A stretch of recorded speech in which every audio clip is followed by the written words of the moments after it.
I got asked to do that so many times. The Bachelor? Yeah, I lived in LA. They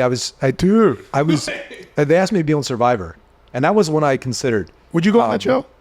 You know something about that. Yeah, I heard it's kind of. You did it. Yeah, I was on Survivor. Why don't you give it away? Come on, let me take it for a walk here. I was like a puppy jumps. You gotta let me take it for a walk. Yeah, I this would is the back of the room sales.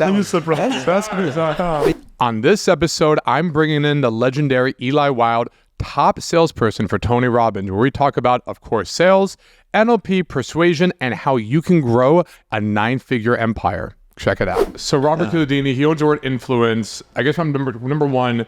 Do you agree with his 6 types? Do you think there's more, or do you think those are the big 6? He nails it? I mean, it's based on research, and then the book Persuasion really good. But yeah, I mean, that's it. There are other things too. And so you said scarcity, but that's more like exclusivity. Yeah. Which is why people do it, which is different. Scarcity, like we've got 3 spots left. And so it's a different technique, but he breaks them all down. Some of them are encompassed into big umbrellas, but he's pretty good. I'd say you almost do both, because you're like exclusivity, and then it's like, even if you're in, we might not be able to get you in that night. Yeah, even like and I think that there's, in today's world, or like, and you guys are, you know way more of this than I do, but there's so much being sold to you. When somebody can't have something, you can't click on it, you can't get it. I think that's kind of a draw, you know what I'm saying? Especially for a big ticket item, not for a small ticket item, but like for it's human nature. It's a relationship. Can't have, right? We can't have. The girl wants the guy, whatever it is. Yeah. There's human. There's a weird thing with that. And I also found that, and again, this is how we kind of interweave our 2 worlds of like dating plus sales. I think like intrigue is really valuable, right? Where I feel like when I was doing sales for promote my different businesses, when I gave too much information, it sucked. Like nobody cared. It's like they're just like the number one thing with salespeople. They all talk too much. Yes, 100%. And they're like, come. And I'm like, if you give like a breadcrumb and you get the person to invest and be curious, I feel like that generally, like all of a sudden they subconsciously, I don't know if it's a psychology thing, but they just start to invest and be curious and want to know more, which makes them more apt to like be receptive. Does that make sense? Yeah, more open. I mean, we saw that with women too. Like when we were trying to like learn how. So we all started by cold approaching women, trying to get better with women, and the old pickup days back, back in the day. Same. Oh yeah. So back then it was like, how much more can I do? What are my gimmicks, my routines? What more can I say to win her over? And then slowly but surely realized, wait, the more she does, the better it is for me. I got to like get her investing more, putting more effort into it, and everything I say is built around that. How can I get more investment from that? Did you find that is similar with business sales as it was with women, or how do you separate the 2? It's very similar. That's how I started going into all the psychology, learned NLP, and applied it for pickup, Ross Jeffries, that type stuff. So yeah, we think we talked about it, but it's very similar. Right. Yeah. So you got into the pickup world, what, like 2004, 2003? I started working for Tony, and then a lot of these guys were into NLP, studying language, and then a bunch of them were studying Ross Jeffries. And then I was thinking, how do I use some of these frames and these stories to draw out emotions, to get people connected to me, to trust me, to, unconscious communication. Then I got into Marshall Silver stuff, some hypnosis, some Kevin Hogan, some, more advanced stuff, like geeky stuff that we would test all the time. Because they really talk about like NLP and modern like sales training. It's always the questions to ask. You talked about your student, Jeremy Miner, right? Yeah. So I see a lot of his stuff. It's always he's amazing. Yeah. He sounds great. Yeah. But it's always like the questions. You got to get the right questions. Yeah. Do you feel they're still using NLP in sales today, or do you think it's changed from back when you were working with Tony Robbins? The definition of NLP is the science of excellence in communication. And you see somebody it wasn't like some concept and then they applied it. They looked at the best communicators out there, studied them, and said, what are the patterns of communication, both what they're saying, but also what they're thinking and processing, their belief system, their mental syntax, and what can we condition and install within somebody to make them more effective, not just in what they're communicating verbally, but non-verbally, how they respond, how they react, how they neutralize. And so there's a mental belief system and a syntax through viewing communication that can be installed that can help anybody not just model a bunch of questions, but really be more effective at all overall communication. That's an interesting perspective. Yeah. Like I think, so we were around the same timeline, Jared, you and myself. Yeah. And I think the way I approached it, was taught it, and he was like, I love what you said there. It's like better, or like making your communication more efficient, more effective. No. For us, it was more taking an alternative route, where I was taught, I'm a very logical guy. I feel like you're pretty logical.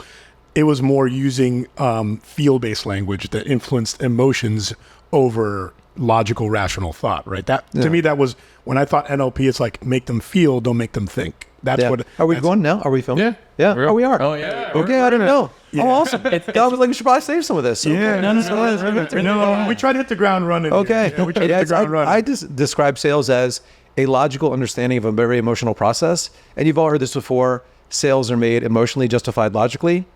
You know, even if somebody says I'm really logical, that's because they want to feel smart. They want to feel safe. And so the way that I started to view sales, of course, and a big part of NLP is to always communicate with an outcome. But as a salesperson, somebody trying to pick up or have sex or whatever, there's your outcome. But even trying to get somebody to make to buy your stuff, if your outcome is to try to get somebody to buy something that's a target, they can feel that. You have commission breath, connect. And so I started to get smart after like 5-6 years of doing this every day. I was like, well, what precedes all action? Thoughts, feelings, and beliefs. So I got really clear, and I even interviewed my clients, the people that bought from me.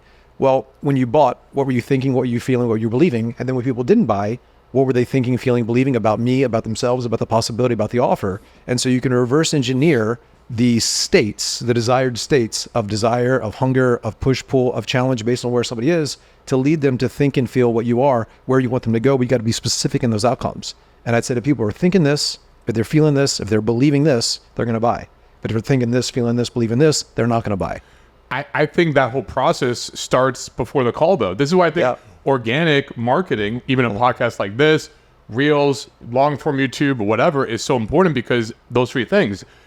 You're getting guys to think of you a certain way. They have a feeling towards you. They know you. They're trusting you. They're seeing what you've done for people. They believe in what you're talking about. So by the time they get on a call with you, it's like, you're the guy. Like, I'm in. I'm down. Yeah. Versus I got 1 hour. You don't know who the fuck I am. This is why I have so mad respect for like you back in the day. Like, that's the thing though. And now it's easier with organic and traffic. Yeah. 2005, I started working for Tony. I was going to sales companies to sell salespeople who knew I was there to sell that did not want to be sold to. So I had like the most resistant audience. I did 2 seminars a day I did 3,400 seminars of the same pitch going to the companies. And every single day, like now when I speak, I just did my 3rd event with Hermosi. I come out, people are cheering for me. Now people know me and stuff, and it's pretty cool. Every single day, I got stink face. I got people looking at me like I don't want to be here, arms crossed. I had not a cold audience. I had a negative audience, and I had 1 hour to take away all their money, take 4 days of life, and you got to buy a hotel, and you got to buy airplanes tickets there. I got 1 hour, and we had a 3-month sales cycle, so there wasn't much follow up. Like, you're buying now. And so like I really got curious, and I interviewed some companies, and sometimes I'd sell the entire company. I would go into car lots, and they'd work on weekends. They're really busy. They would shut down the entire car lot to go to the event that I was selling because I sold them so well. And there was little things that I did, and we can break down some of it, but I just got fascinated. And you brought up a great point that I don't think a lot of people like realize is like what you're thinking and how that comes out. And you said commission breath. You could say intention. And I think that like in the pickup world, like guys who do really well are able to replicate what we call like boyfriend eyes. Like a guy who already has a girl, who already has abundance, who doesn't need somebody. Like there's like an aura about him. And same thing with sales. It's like when somebody's made it and they're not desperate and like trying to pull you in through that desperation, you feel that, and it makes them lean in more. And I think a lot of people don't understand that. Neediness is creepiness. And when in doubt, lean out. 100%. So the thing that we will say to people as we review calls, say this phrase HILA, H-I-L-A, high intention, low attachment. High intention, purpose for your life, like to be up to something, to have a North Star, to know who you are, to have an outcome, have a vivid vision of your life. High intention, low attachment to the process of the person or what's there. And that creates space around even the reactions that you might have to somebody saying no to you, because you got to create space. And that will often neutralize some of the interactions in a confrontational I love what situation. you said. I love what you said there, Eli. And there's something that I think it's interesting because there's similarities between like a lot of our passions here and what you're doing, which is number 1, sales, number 2, like dating. And I feel like this is so present. Him and I have a sports background. We do some comedy. This is, sometimes more of a comedic show. I heard Bill Burr, one of the best comedians ever, say, before you get good at comedy, you got to go out there for a long time and just eat your own balls. And it's like the same thing for cold approach. It's the same, like what you described with sales. It's the same thing for like baseball. It's like people always want this like fast, easy fix, like magic bullet is, what the term. But I think that everyone that gets high levels of success just deals with like the pits and despair of failure and hardship and perseveres through that. So do you think that is there a correlation between failing and then achieving great stuff for people who actually deal with some hard failures? You know, it's like some people, they say, oh, you gotta fail over and over again. But a lot of people keep on failing at the same thing. So it's one thing to fail, but to actually learn from it, to maybe get some feedback or some coaching and then change your approach. And a lot of people say, oh, I failed 20 times. I'm failing. You know, people are like, oh, you're on the right track. I'm like, maybe not. You know, it's like, yeah, you got some balls. You're going to keep on going for it. But a lot of people are going into it the same psychology. They've not changed how their communication with themselves or others, which was really, you know, when I got into NLP, it was like, that was the understanding. And, you know, going off of what you asked about earlier, going for these targets in your communication of emotion. And Tony kind of simplified the model of NLP into what he calls a triad. And there's something, it's like a triangle in the middle that says emotional state. And if you pull apart any emotional state, like there's what we call buying states and non-buying states. So the target is to put them in a buying state, but say you're baking up like a chocolate cake, there's certain ingredients. There's a pattern of focus. What do they need to be focused on? And Jeremy's got great questions. Like I asked you about your shoes or your mom or what you ate yesterday. I'm controlling your focus by asking you a question. But the other side of it, and the base, there's physiology. Tony gets people jumping up and down and, you know, all of that stuff. You can't do that on a sales call. At a seminar, yeah. But the other big part that people miss when they've learned really great questions is you might ask a great question and get a bad response. Or you get a response where you need to probe deeper. Or you can hear, even before the offer, inside of the discovery, that they have some belief. They brought up, well, you know, things are really tight financially. You might want to handle that at the beginning of the call, not at the end of the call. And so there's also a pattern of focus, but a pattern of language and meaning. And so somebody says they don't have money. What does that mean? Some people says they can't move forward. Somebody else doesn't have money, just means they need to put on a credit card. That means let's get creative because you do want this, don't you? And we can play with the intention. Somebody says, well, you know, I can't afford this right now. Well, I'm sure your intention isn't to stay where you are or even hold on to the money you have. Your real intention is to make sure you have money to do whatever you want. Mm-hmm. So the real question is, and then I'm going to change their focus again with another question. And so playing with what they're focusing on, the meaning attached to it, and we've heard this tenet in self-development, nothing has any meaning except for the meaning that we give it. Whether it's I don't have time or I don't have money, what does that mean? Right. You don't know, you don't have enough information, and we can reframe that for somebody to put them back into the buying state. I'll give you a real world example. It like happened today. Okay, I have a guy on the call, and he wants to help. He has the money, everything's there.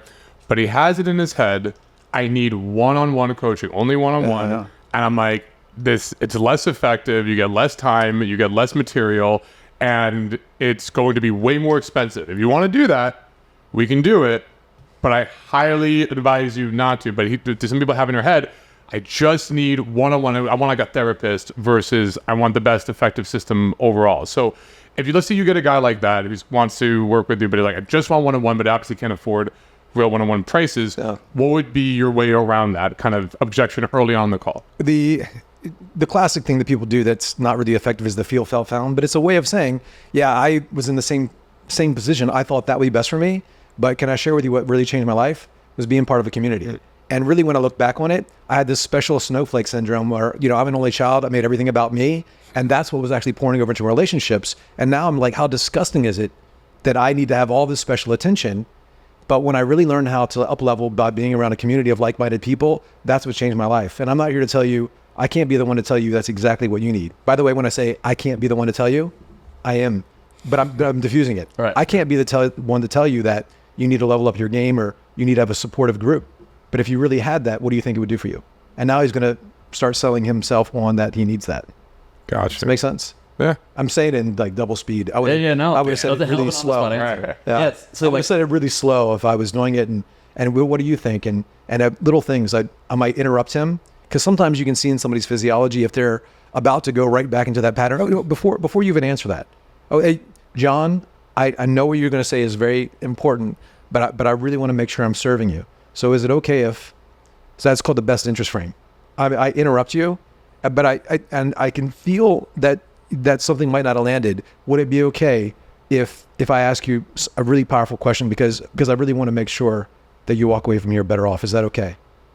So I'm framing the thing that I'm going to say that's negative, but I frame it in your best interest. I think my favorite part about that, and that's phenomenal stuff, is how present you are in the moment and how you're aware of, like you said, their physiology. I think that's something that we're teaching a lot here in Modern Success that's very different from the old school, archaic, formulaic way of like, run your routine and do this. And none of it has to do with what you're seeing or what you're interpreting. It's very in your head as opposed to what we coach is like in your eyes and in your ears.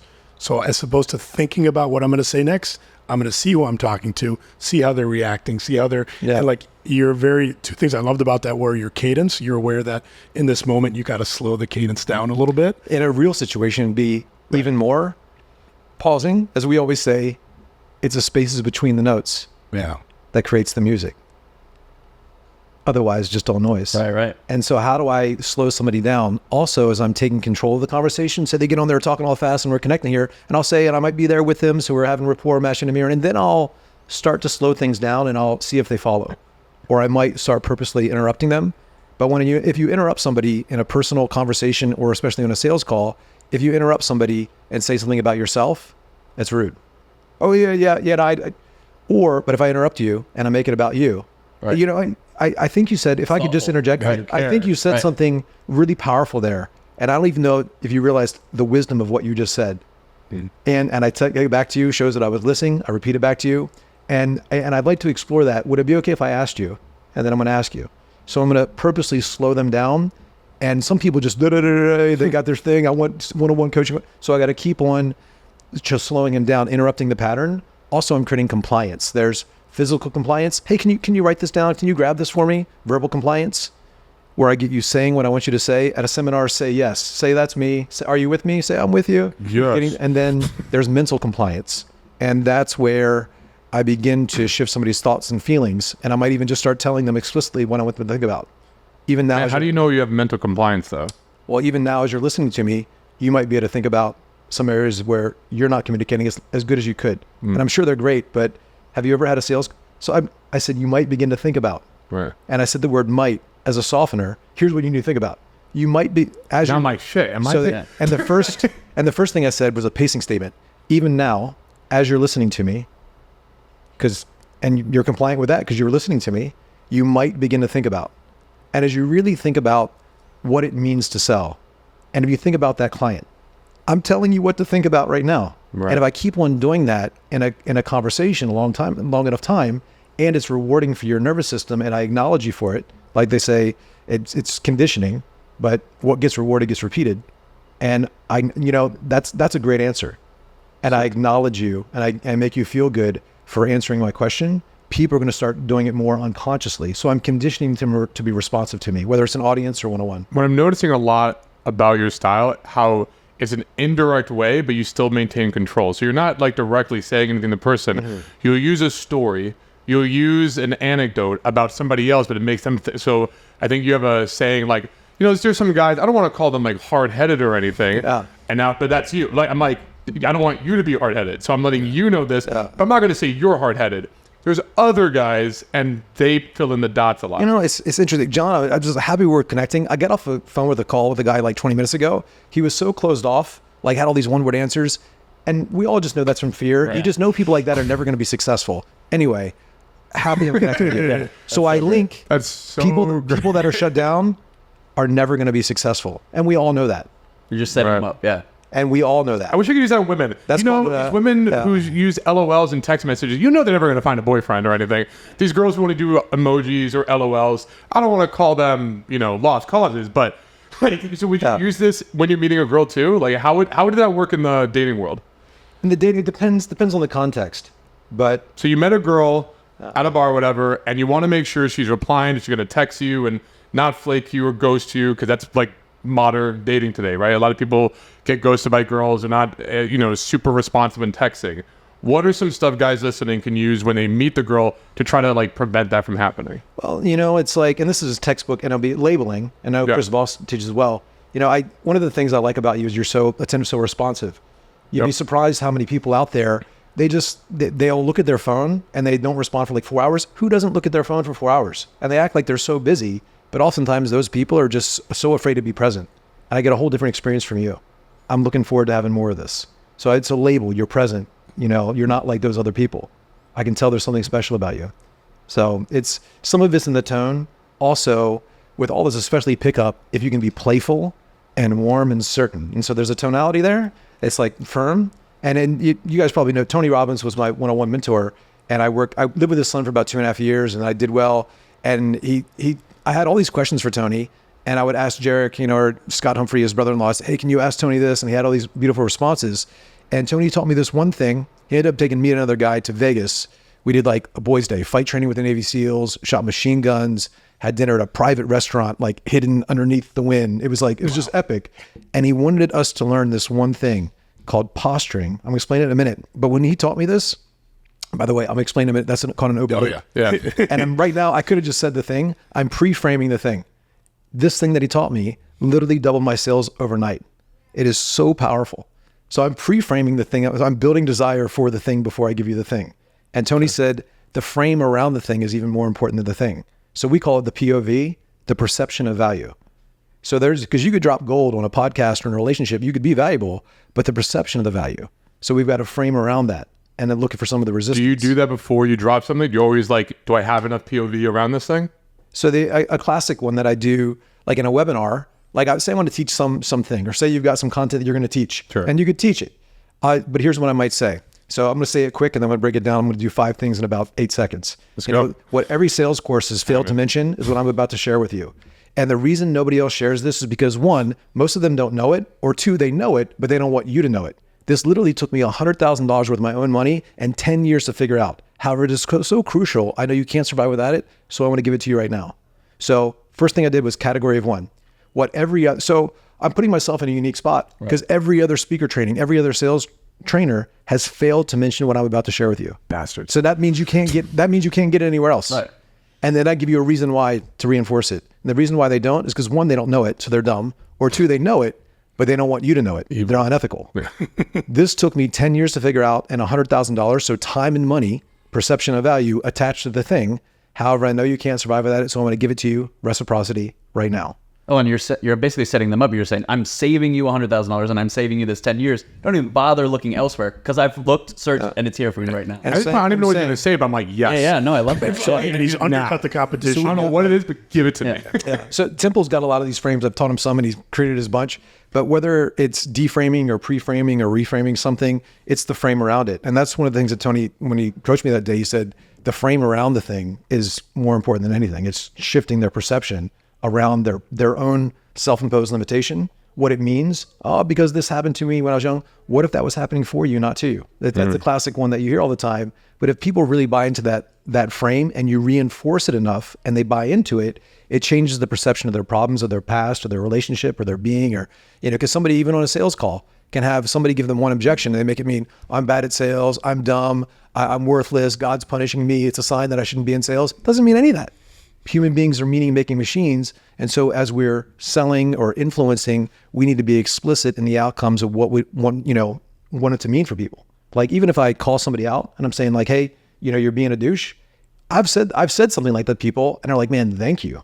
Well, I think that's like it was the perception of me. Yeah, with that like fake it till you make it kind of mentality, or when you actually do make it, people are so afraid to push people away a little bit and play with that push pull that you mentioned earlier. Like on my side of things with real estate, objections for me are great. If somebody walks into a house or an investment property and they're like, oh, I'm not so sure about that, especially down here in South Florida, what's everybody going to do? Well, here's why you should. And I go, absolutely. Let's go home for the day. This isn't the right one for you. And like by setting them up for that, waiting for me to sell them, exactly, I've now built trust, and that's how I'm going to build that long-term relationship. But so many people are so afraid to let people get off the phone or let them be alone with their thoughts. It's like, hey, maybe this isn't the right course for you. Maybe I'm not the right coach for you because I'm going to push and challenge you and do all these sorts of things. And maybe you need somebody to baby you, and that's just not going to be me. But so many people are afraid to let them get off that phone or push them away at all that they get that same thing, that commission breath, that anti-boyfriend feel of just like, huh, and they're squeezing so tight so there's nothing left. Needy. Yeah, it's weird. Yeah. But I'll share with you what Tony taught me that literally did double my sales overnight. Postures. There's superior, equal, and inferior. So if I get on here, or I'm like guys, listen to me, and I'm like, maybe like a Wes Watson. He's like talks down, and he attracts a certain people that want to be led by that. But certain people they're like, screw that guy. And so it's not that any of them are wrong, but that's a certain posture. Listen, here's the thing. Step up. Don't be a fucking pussy. That whole thing. Then there's equal. That's where I spend most of my time, just like we're connecting as friends. I'll say this, you don't want to, if you stay superior the entire time, either people have to admit they're inferior to you and eventually they're going to resent you, or you're only going to attract weak people most of the time.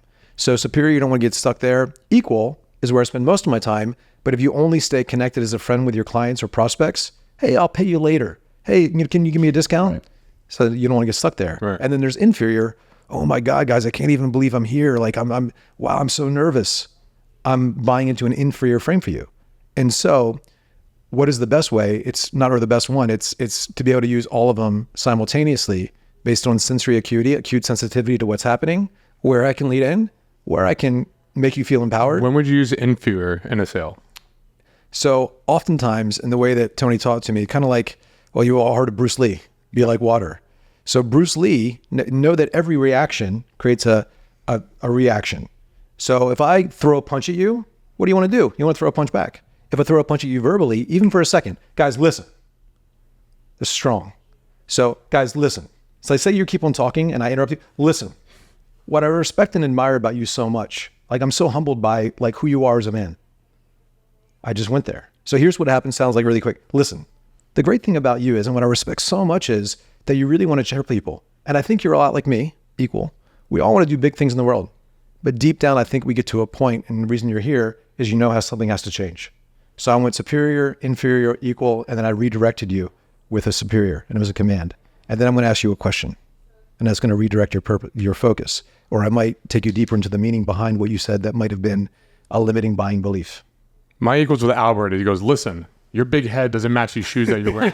So I don't know if that works. But it gets your attention. It does get my attention. I never thought about it in those ways, the three postures, but it makes so much sense. It's almost like the below you is like that guy that's like, I'll do it. If you give me this opportunity, I'll do anything to make it work for you. I'm going to work tirelessly for you. It's like that person that it's almost coming from a place of gratefulness. Correct? Right? If I'm wrong. And I agree with you. I think the best way to do it, because at least what I do is that equal playing field of like, we both understand it. You're not insulting the other person's intelligence. You are kind of merging that frame. Yeah. And what we always say, the master skill of all masters is pattern recognition. Right. And I don't know Wes Watson personally, but he's a great one. And I brought up his name a couple of times. I have some friends coached by him. I heard he's like, people love him and he seems like a savage, but he does in all of his videos, the reverse psychological sandwich. So the psychological sandwich is, hey, I was thinking about you. I really appreciate you, but can I give you some tough feedback? And you give him the meat, like the tough feedback in the middle. And then you say something positive thing, negative thing, positive thing. You give me advice and the tough stuff in the middle, psychological sandwich. He does the reverse. Hey, fucking pussy, you got to get your fucking shit together. Like you're being a little fucking bitch. But listen, I see you. I see what's capable for you. I see the man that you can be and I'm inspired, but you got to fucking step up. So he goes like negative, positive, negative. So that's, I don't even know that he would recognize that consciously, but bro, I see you, I see what's capable of. And that's when people connect. Garrett J. White does the same thing. He's like strong, will get your attention. And then he's one of the best speakers I've ever seen. Like he really connects. And then there's a strong call to action. Like if you want to be a man, if you want to be a bitch, if you want to like lead your family, lead your tribe, you want to be a king, step up, so he's connected in that. So there's trust built in the connection, but he got your attention. He pissed you off a little bit with what he said to you, made you believe that he was like you and could trust you and you could buy into him. And then he's like, fucking step up, pussy. Yeah, and then he makes you want to get off your ass. That's the unconscious. It's like a football coach kind of thing. It's like shake your I'm more of a Justin Wenzel fan than Wes Watson personally, but I'm also a little bit biased on that, I guess. Yeah, what's that? Our friend is kind of like another Wes Watson, Justin Wenzel. Same following. They look exactly the same too, funny enough. Very intense. I just like Justin a little bit more, but you brought up a lot of names. Wes Watson, Alex Hormozi, Cole Gordon, Tony Robbins, Jeremy Meyer. Other than you, I'm going to make it a little controversial. Other than you, who would you say is the number one guy in sales right now? Jeremy and Cole kind of just took over the industry, and we had sales stuff. But it's when I was coming up, I connected with Taylor Welch, who had Traffic and Funnels, and Cole was in my stuff. We created a company called Sales Mentor, or Taylor created it. I was the face of it, and we had about 2,000 salespeople a month going through my course. And then I broke off, did my own thing, and all my stuff sold out. I offered the one-on-ones and stuff like that and charged way too little, but it kind of burnt me out.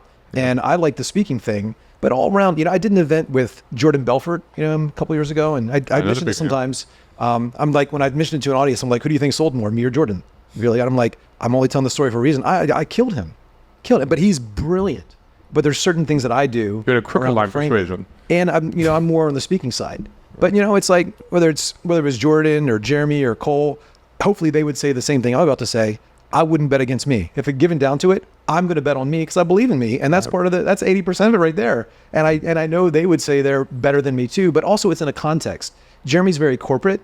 Cole has so many skills. I think Cole's best skill is actually media buying and systems and team management and everything. I mean, he's brilliant. He's brilliant at sales, but he's like, he's the structure. I like a lot. He's not like an overly charismatic guy. Not that you need to be, but he's like, he's like a logical process. I mean, I got access to his sales course and he had like 26 pages of uncertainty-based objections documents. And I'm like, my mind just doesn't think like this. And for some people that are newbies, you need all the tactical scripts and they hold on to it. And the course was great, but I would never do this. But for some people that they need that. Eli, let me ask you this because this is interesting. You said you don't need confidence.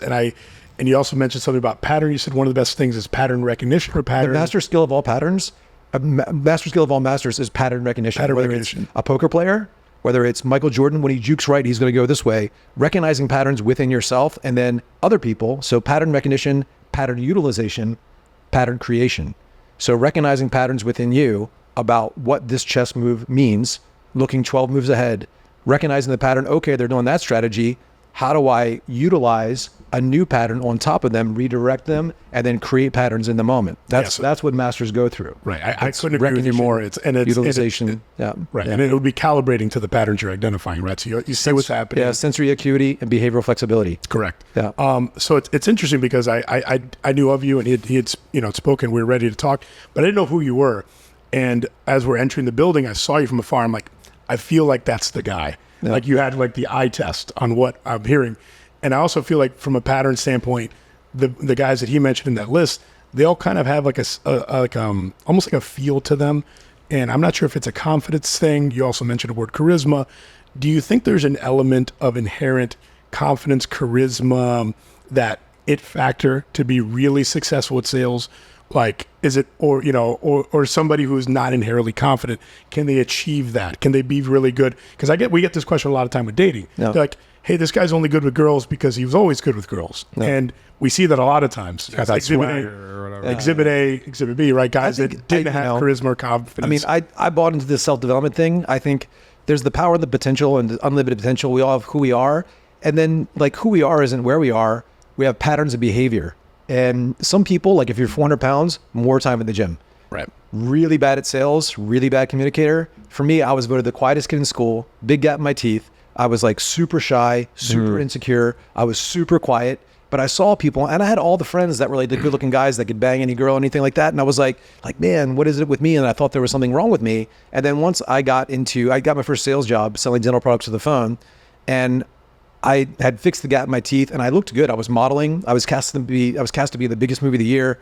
But I just had all this mindset stuff. And that's when I got into NLP. And then somebody mentioned Tony Robbins. And it really created a belief in me that anything can become changed and conditioned. And so Tony took the NLP concepts and he called it change the NAC, neuro-associative conditioning. So we need to change our unconscious condition, the way we communicate with ourselves. So as a foundation, I believed it was possible. Like I went all in with just like 5-year-old child, like believability, Santa Claus is real, like type thing. Familiar. And so I went into it. Has that start, by the way. Yeah, and I was hard system. The heart of a hard system. That belief, like I'm all in. It has to work. Yeah. Like every successful guy I've ever interviewed, that's where it starts. Yeah, and it's like usually the people that often become the most successful, like there's ones that are naturally successful or talented or charismatic or good looking. A lot of times they don't have the same hunger and they don't have the same empathy, which is part of communication, to know somebody else's pain, because you might even connect with a girl and then you might bypass her, feelings. But if there's a natural presence in you where you're like, I get you, that's very attractive too. There's a feeling of speaking not to be understood, but speaking to understand, making people feel understood.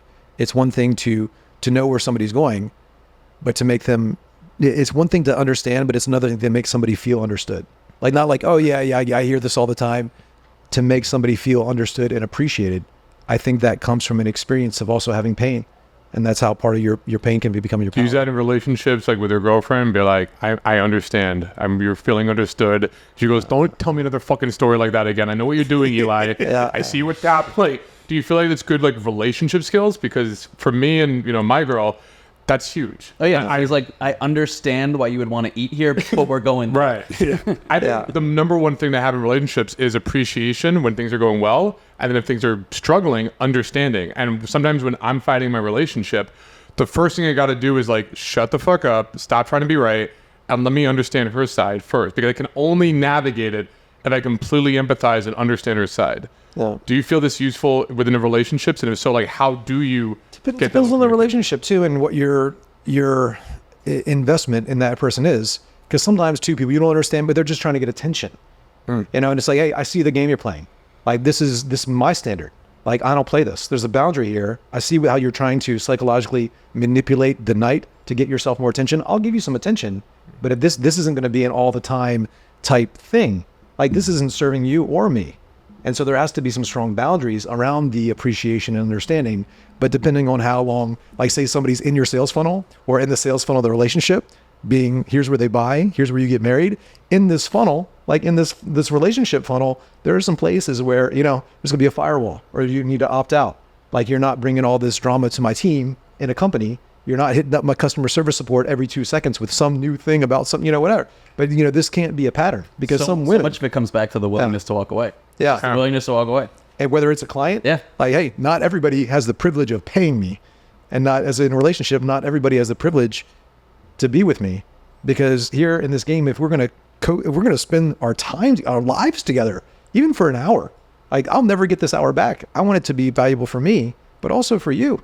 People associate willingness to walk away so negatively because they think it's whoever cares less can walk away, but it's whoever values themselves most. It's like it's my time, my energy, whatever. It's like I'm not willing to put myself through this for your, like you said, in this scenario of attention or whatever it might be. And if you are, what I found, this actually just recently happened, they're the worst clients. They're the absolute worst customer. If I feel like I'm going to bend over backwards to make this work for you, to convince you this is good, and I'm like, all right, we did it. And they're like, honestly, I don't know. And it's like, oh my God. You have to bend at the start, you'll be bending till the finish. They become the worst people to work with. There's no pleasing those people. Right. Yeah. That's what it is those people are, like you said, crying out for attention or thinking they need things a specific And they're way. always the cheapest ones too, for some reason. That's why they don't have money. Right. There's really a clear mental. Oh yeah, on my side of things, the person that you like cut commissions for or give the seller credit for or whatever, if I'm selling real estate, like those are always the people. And I just dealt with it with my business partners. I was like, if we give this guy a credit now, 2 days before closing, we're going to have an issue.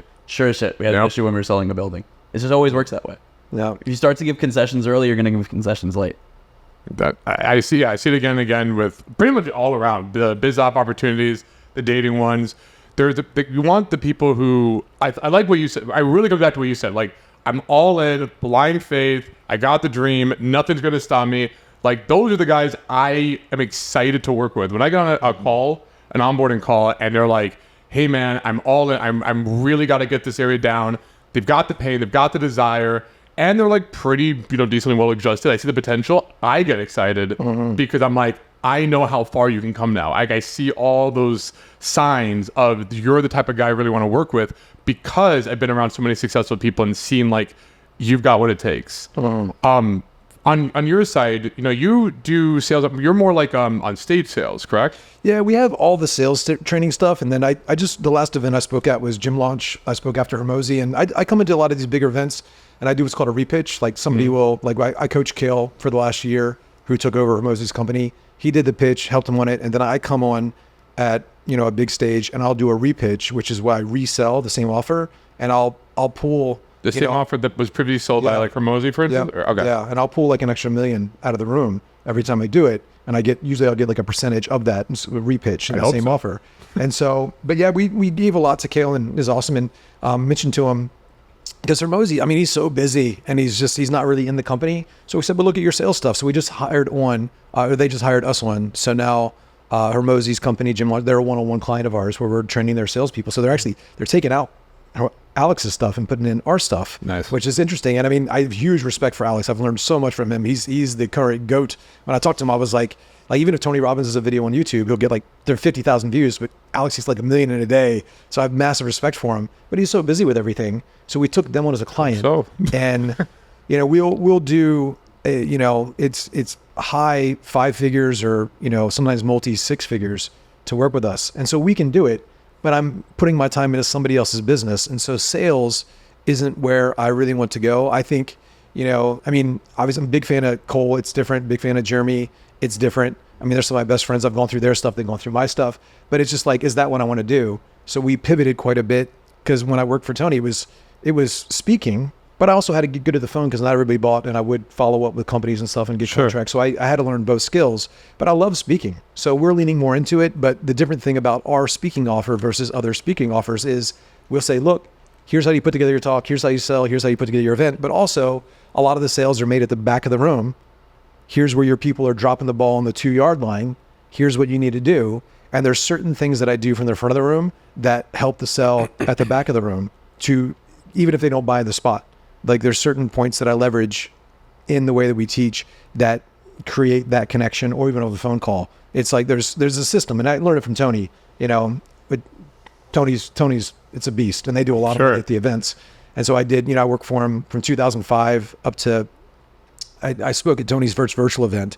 It was supposed to be 25,000 people there. They called me like a couple days before. They're like, can you do the pitch? And because it was the first big virtual event, we had 75,000 people there. I did the pitch. It did 8 figures in an hour. Not all because of me. A monkey could have sold 90% of that because it's Tony Robbins and, you know, everything. But it was cool. Which is why great marketing is so huge. Yeah, so it was great to learn, and just seeing how Tony commands the audience and the presence, and he's got a great heart. He's they say never meet your heroes, but when you meet Tony, you're just like, wow, like what a guy. So what's next for Eli? Like, so guys watching, what can they expect from you the next 1 to 5 years? Where do you see yourself going in this space? We want to take over speaking, and so we'll always have a sales component, more for the back of the room, or when people go to an event, the follow-up process. But we're going to take over speaking completely. Sure. And there's a few other companies out there, like I'm friends with those people. I knew about 1.5 years ago we were going to go in this direction, so I spent like $250,000 on every speaking training program out there. And I was like, what's great, what's good? And you know, some of the ones I thought would be great were garbage, and some of the ones that were like no-name, like people you could never find, like they actually had some good stuff. So we went through it. We spent thousands of hours, me and my business partner named Eli Sanchez, and we just went through it. And we kind of have our own system as well. And we just started, you know, training like Jeremy Einer. I'm probably going to do an event with him. You know, that's when Alex wanted to connect with me because people knew I was good at sales, but it's really like events, monetization. And I have all the SOPs from like what Tony does at his events just for the last like 20 some years. And if I just showed people half that, their events would be better. But we created our own system and process and how to present the offer, the pre-frame, the story. Correct me if I'm wrong here. So what I'm hearing from this is there's some similarities. So I feel like, you know, what our background again was through the dating coaching and all this stuff. It's very similar because everything now is online dating, you know, dating apps, Hinge, whatever. Well, that's sales, right? Everything is an ad on Instagram. It's Facebook marketing. It's there. And then what you're describing, which seems like is your passion, which is speaking, is kind of like cold approach. It's like you're talking to people, you're connecting with human beings. You're not using technology. I see him like social circle. I see him like, I'm going to play The Bachelor and win. Right. I'm just going to talk to a group of girls and sell them on stage. Yeah. Exactly. That's the kind of thing I'm seeing. No, but I think I got asked to do that so many times. The Bachelor? Yeah, I lived in LA. They asked me to be on Survivor, and that was one I considered. Would you go on that show? You know something about that. Yeah, I heard it's kind of... You did it. Yeah, I was on Survivor. Why don't you give it away? Come on, let me take it for a walk here. That's like a puppy jump. Let me take it for a walk. Yeah, this is the back of the room sales. That's good. But yeah, I worked for Tony for a few years, and then I was cast to be Superman in Superman Returns. I could see that. 2003. So I'm 46 now. I was 23 then. Yeah. And then I didn't get it, and that's when I really started looking at my patterns, and I had on-camera training and all of that. And it was like in my mind. And then I found Tony stuff. I came back after a few years, living in LA. I booked like this dance model thing, and they put a billboard of me in Times Square, and I was booking stuff like crazy, but I was partying and drinking and dating a lot and stuff. Ended up getting really sick, and been there. Tony ended up taking care of all my hospital bills. Tony basically saved my life 2010, and then he coached me a bit that year, and that's when I started. was on in 11, so we would have been running a similar circles at the same time. Yeah, it would have been 2009 is when they reached out to me. 2009, 2010. Yeah, Genes. Yeah, back in the day, because I was like a motivational speaker. They could have leveraged Tony's thing, so they followed up with me a bunch on it. But I was like, it's interesting. They showed me some of the reels. Like you have to put together kind of a highlight video of yourself to kind of advertise, and they showed me some really good ones. I was like, man, this is creative. I did some impressive stuff here with him where we did some water training. So they asked you to they want to know your swimming acumen for Survivor. Okay. And I was at the time, I was a 26-year-old Cuban, former Division I athlete. Wow. So I was like, swimming should be pretty easy for me. Turns out it wasn't. Jarrett took me into our community pool at the time and tried to teach me how to swim at 26 years old. And I remember one time I was doing so poorly that there was a roughly a 9-year-old girl by the pool, and she yelled some really encouraging words to me. She said, "Stop being such a wuss," which I didn't take too kindly towards, but I'm trying over here. You gotta realize, like, floaties have anything to do with it? Yeah, I had to floaties, but all joking aside, it was it's funny because we did have that comment. I've done some television stuff, and Survivor was one of them. Nice. But it's funny how that journey takes you. Right, you had no idea from being sick and having Tony take you under the wing to like where you're being now. Right, it's kind of been a crazy journey, I imagine, huh? Yeah, but we want to take over speaking. Like, I've seen some other people remain nameless, but I've seen what they do, and I'm friends with everybody. So they've even shown me, like my competitors have shown me, that I've shown them some things they could do to be better, and they've shown me some things they do on the marketing side. And I'm just like, man, we could dominate the space. And that was Alex's advice. He you could take over speaking, and Cole Gordon said this to me too. He's like, go after speaking. And so now we've been finally doing it the last year. We're just, we put out offers right away. And fortunately for us, like the top 1% of the industry right away became our clients, but it was like really time intensive. And now we even took better systems to serve those people.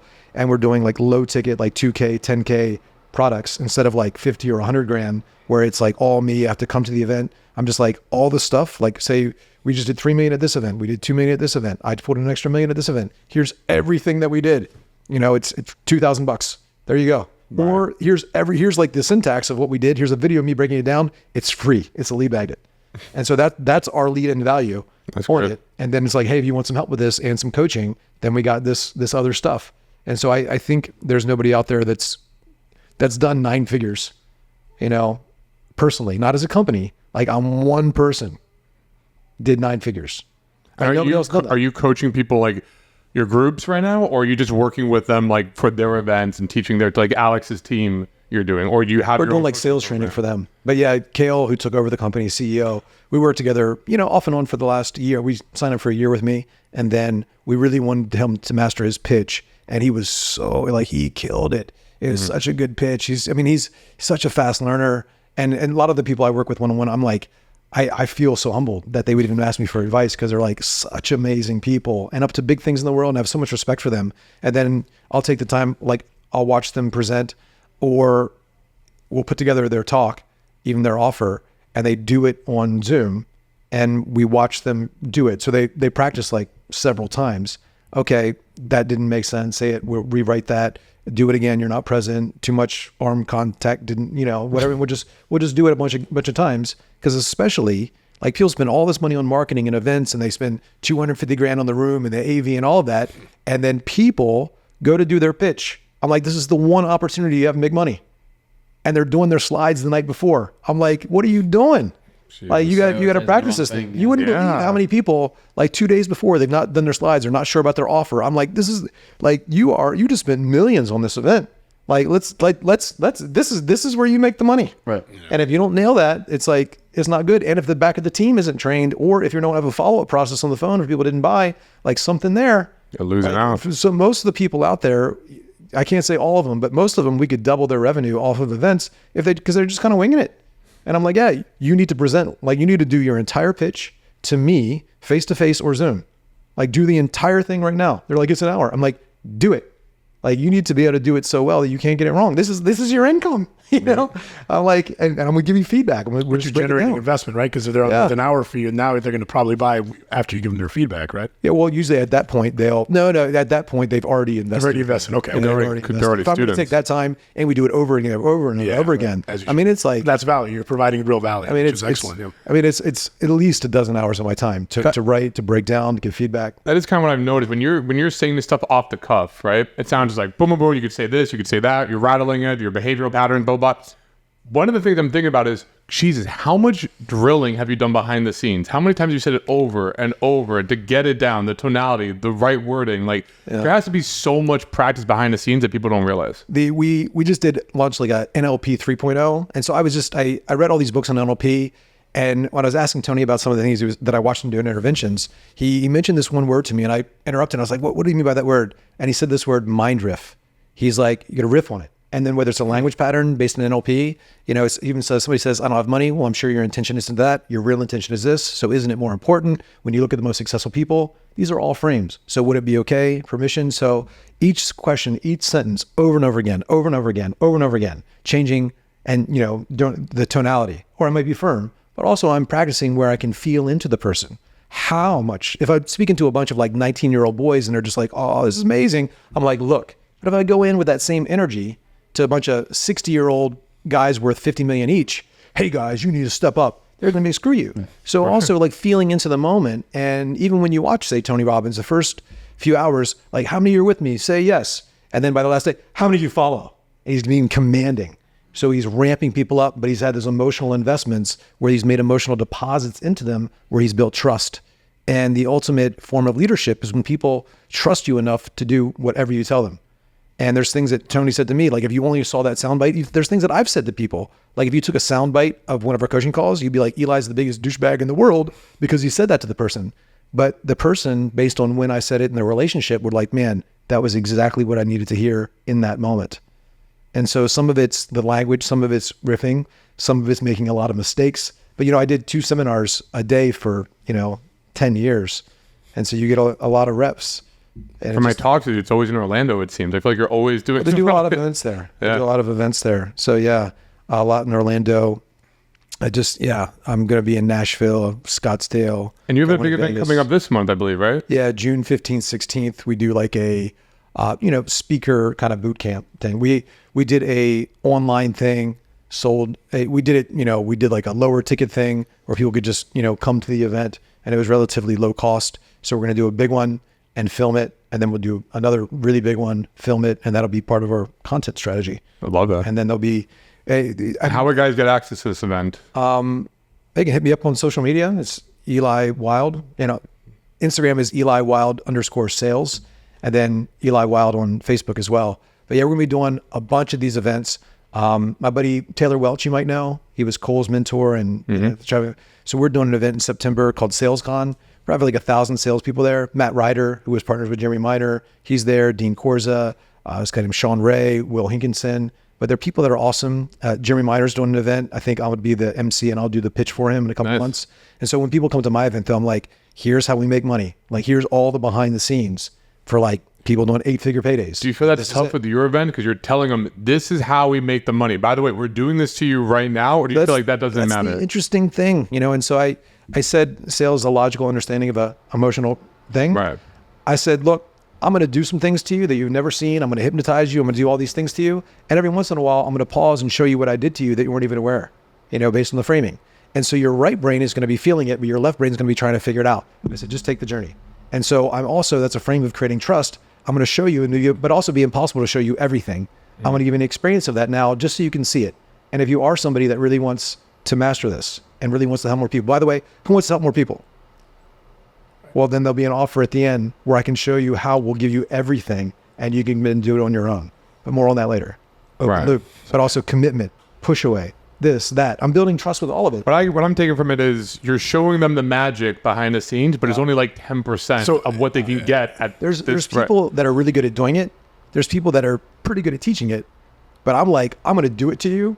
And I'm going to tell you what I'm about to do to you. You're not even going to see what I did to you. And then I'm going to show you what I did. So I can teach it and explain it to you. Yeah. And so it happens so fast. And then when people come to the event, I'm like basically, and we do some exercises where they get in their body and it's really fun and they get pictures and all this stuff. But I'm just like, I say this, as humbly as possible. I'm like, you're going to experience something here that you could not get anywhere else for any amount of money. I'm like, basically humbly as possible, I say, nobody can do what I do. Nobody's had the success. And then even other people that have also done 8 or 9 figures in their company see me do what I do. And they're like, I couldn't do that. They're like, I learned so much. I feel like, so I have a term for that. I call it like the human AI thing. So like Brandon he normally is just the fastest that almost anyone's ever seen it, like a quick one-liner joke. Okay. So I'm like, okay, what would Brandon say here? Or like when I'm at my other job, I'm like, okay, here's the text I got from this guy who's like may or may not come today. How would you respond to this? And or I'll test them. And I think that's like what you are doing, right? When you're showing them the thing and then explaining why. And correct me if I'm wrong, did that come from like mentors? Did Tony and others kind of instill that pass it down, give it forward mentality? Also when I saw Tony and got to connect with him, I'd be like, why'd you do this? What are you looking for? And I had all these questions. And so some of that I want to just give to people because it was mind blowing. So I'm adding value, which is I want to help people. Also, they paid to come to my event, so there's value. But I'm also letting them know there's more there. So I'm creating a lot of trust. It is a different coaching experience, which is automatically unique, which is perceived as more valuable. But also I'm doing stuff in there too, framing their identity, letting them know there's more. But I'm even telling them that. And I'm like, look, I tell you this because you want to be able to do this. Do you feel like it'd be more powerful? All right, that's part of the process. We're going to go into these 2 days. So it's incomplete. And there's unanswered questions in their mind that I put there, but I even tell them what they are. So I don't hold anything back. And I think when people come to your event, there's a lot of there's a lot of little things I do and how I open. I think you do want to provide a value, but it's also, if people spend 2 days with me, they're going to learn a lot. But I also think it'd be irresponsible for me to make them feel that's all you need to do 8 figures or do your next 7 figures. I'm like, obviously there's more. And so I want to give you as much as I can, but also you're going to get an experience something here. But if you're the type of person who really wants to master it, you're going to see that as well. Yeah, you can only do so much with a few hours. That should get the momentum going. Well, and the trust building, like you mentioned, of like you paid to be at this event, you're going to get information. You're going to leave here better. You're not going to leave here all the way better. And I've got all this to teach you, but you paid money to be here. I'm going to give you information that's going to help. I respect that so much more. I hate the 3 simple tricks, guys. Yeah. Right? 3 simple tricks and you'll become 8 figures. Like, go fuck yourself. Like, that's an automatic disqualifier. Right. It's an automatic disqualifier. For anyone who knows anything, if I see you like, oh, just use this one hack to get to 9 figures, I'm like, yeah, the hack's that to me is like the negative part. Is the negative part of the sales world is they're tricking people that aren't that intelligent to like clickbait them into giving money. That's why I get like, when I see that kind of stuff, I'm just like, it's complete snake oil. And that's like what turns me off to like sales in general. Yeah, the foundation you need kind of an IP, a model for what you teach. Our IP, we call it the trust trinity. It's like processes to build trust in you, trust in your process. But a big part of it, and what Tony does so well that I learned the most from, is getting people to believe in themselves, to trust in themselves and their ability. And so a lot of it's that. And when sometimes you're getting an objection or whatever, it's like they see that you have testimonials, they see that people get results, they think you're awesome, and you say, I've done 8 figure, I've done, we've done all these things, and look at all my testimonials, but people still aren't believing in themselves. And so what I look for, I believe based on my framing, I frame everything back to their self-doubt, like something's in them. So that's the view through which I see them. Something's broken in their psychology, not that they're a broken person, but there's some aspect of how they think or how they feel or their past emotional trauma to investing, something's happened that is blocking them. And so with empathy and understanding, I want to be able to build the belief that it's possible for them and they can do it and they're worth it and they do deserve to have more. And if you can really make somebody feel like that and they trust you and they trust in the process and now they believe that they're worthy and capable, they'll often move forward. Well, I hope the guys watching believe in themselves. And if you don't believe in yourself, believe in Eli to get you to that next level. One more time, because I know we're kind of running out of time here. Oh, yeah. What is the best way for these guys to contact you, hear about your next event? I just officially started doing Instagram, like today. I've heard of this thing. Yeah, Instagram. Yeah, so Eli Wilde _sales, ELIWILDE _sales. And I'm going to be on there posting on my content game daily now. Well, I got it. We're going to turn this into some of it. We'll collab on some of those together. So excited to watch you grow the organic. I think it's way overdue because you're so good at what you do right now. I'm with Alex. I think you need to blow up with the organic. More people need... I met you from organic, honestly, from Facebook. So I think more people need to see your messaging, speaking on stage. So I'm really excited to watch that take off, honestly. Thank you. Appreciate it. All right, man. Anyways, take care, guys. Thank you for watching, as always.